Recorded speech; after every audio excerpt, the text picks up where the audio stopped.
John, what was the number one thing we were harping on that the Lions needed to do in free agency? Go get a center. Veteran center. You dream of Tyler Linderbaum, then you see what Tyler Linderbaum goes for, and you recognize, But the Lions still made a move to add a veteran center in Cade Mays.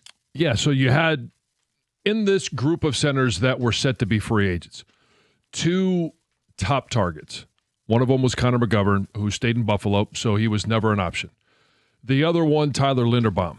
And again, not really an option because there was just a team that could and was willing to pay more than you were. Just for context, well, why didn't the Lions do it? Restructure and do it.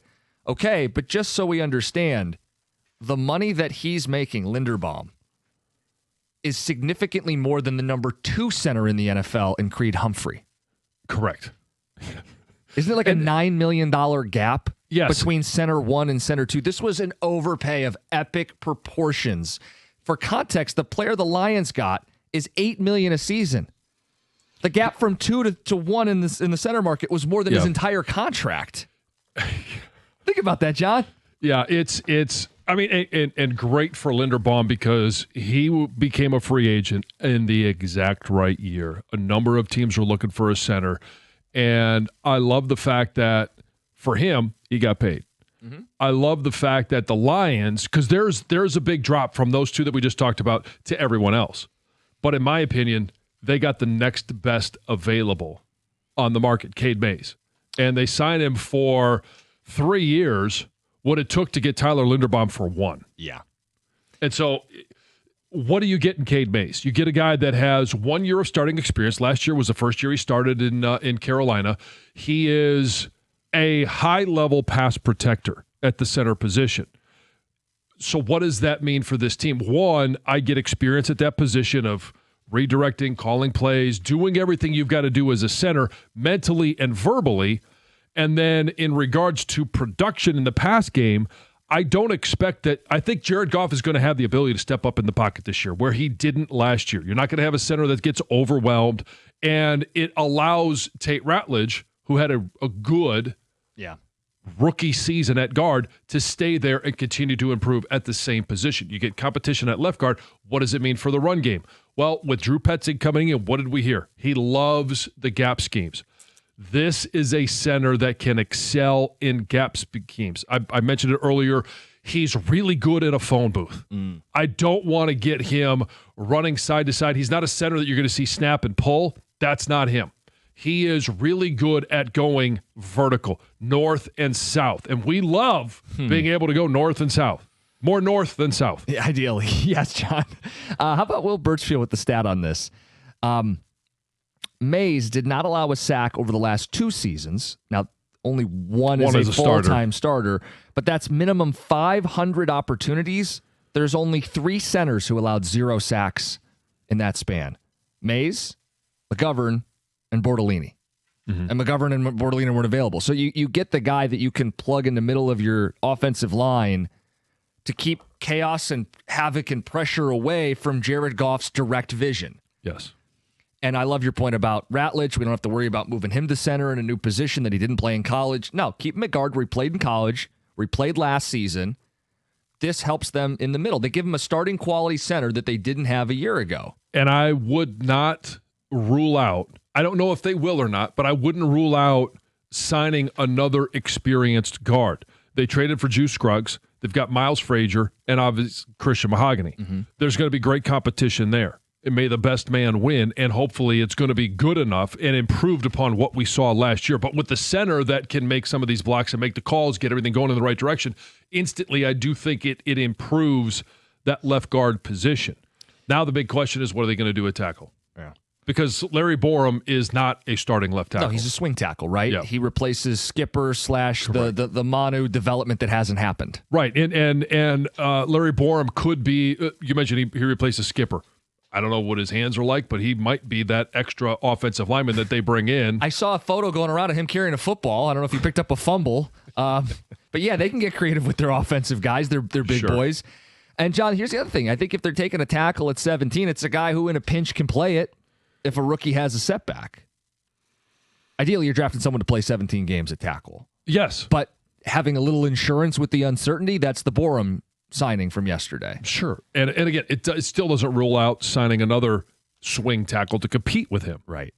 It's funny, too. So going back to Cade Mays, everything that circulates online when your team makes a move like this, there's a video going around from the Senior Bowl in Mobile back in 2022 when Cade Mays was coming out.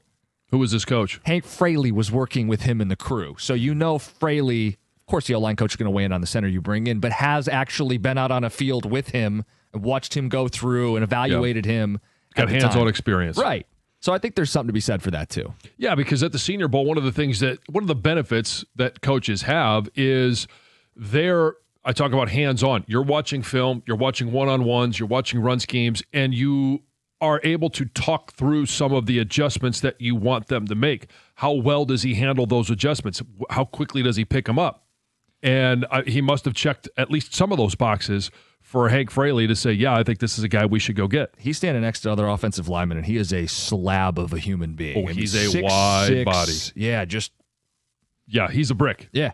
He's square peg, square hole. That's where he fits. He's a Minecraft person. Sure. There you go. All block. Yes. All right, let's get to Chuck in a truck. You're on 97.1. Good morning, ladies and gentlemen. How you doing, Chuck? Good. Listen, now that we've got that center, from what I understand, he's about 6'6" and over, 300 pounds or so. Yeah. I feel bad about losing Montgomery now. I really do, because that right there was part of a problem last year when we couldn't get those 5 yards a game carries last year. It just wasn't that line just wasn't there. So now that we got that center, Gibbs, as good as he is, and I love him, I don't think he's a bell cow running back.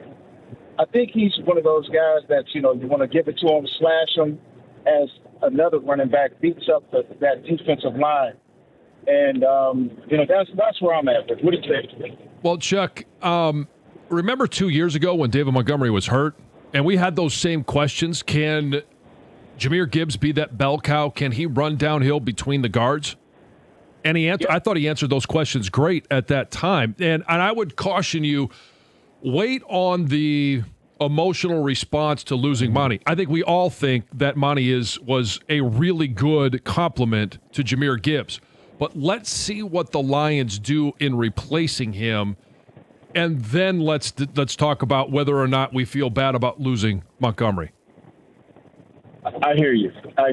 But at this point in time right now, sure, with that big joker at center, that guy that's going to control that A-gap, oh, man, I think that would just be awesome to have him. Yeah, I don't disagree with you. I think Montgomery last year, if there was any dip in play, it was more about the O-line than him. Right, but I will still go back to, Jamal Williams. He's a culture guy. Oh, so many touchdowns. We can't lose him. And then comes Montgomery and Gibbs. And now all of a sudden it's like, hey, a lot of people don't even remember Jamal Williams' name.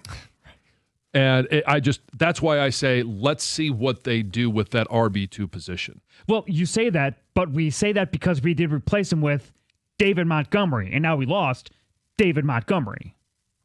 But we don't yet know who's going to be RB2. So I said, hey, we could, if they don't do a sufficient job of replacing him, sure, we could go down that road of, gosh, I wish we still had David Montgomery. Because that's the issue is, like, their superpower was the 1-2 punch. Not that they will have issues running the football, handing it to Jahmyr Gibbs, but it's a little bit like going through life without health insurance. Like, you don't have a backup plan, and there's a lot on the line here. So yeah, how they're not playing a game this weekend. How they replace Montgomery is going to be interesting, because I don't think they're going to spend up in free agency on the position, and I don't think they're going to use a high draft pick on the position, so I don't think they're going to get an upgrade at the position. I think they'll have a downgraded RB2 this season. TBD. I think the most likely, and we'll circle back, trust me, we'll have the microphones on, we're doing this 5 days a week, we will circle back, but I think it's most likely that they downgraded RB2. We shall see. Okay. You're not willing to make that statement. No. Some of the response coming in, 248-539-9797. We'll get to it next. Cade Mays, the move. What's next? 97.1.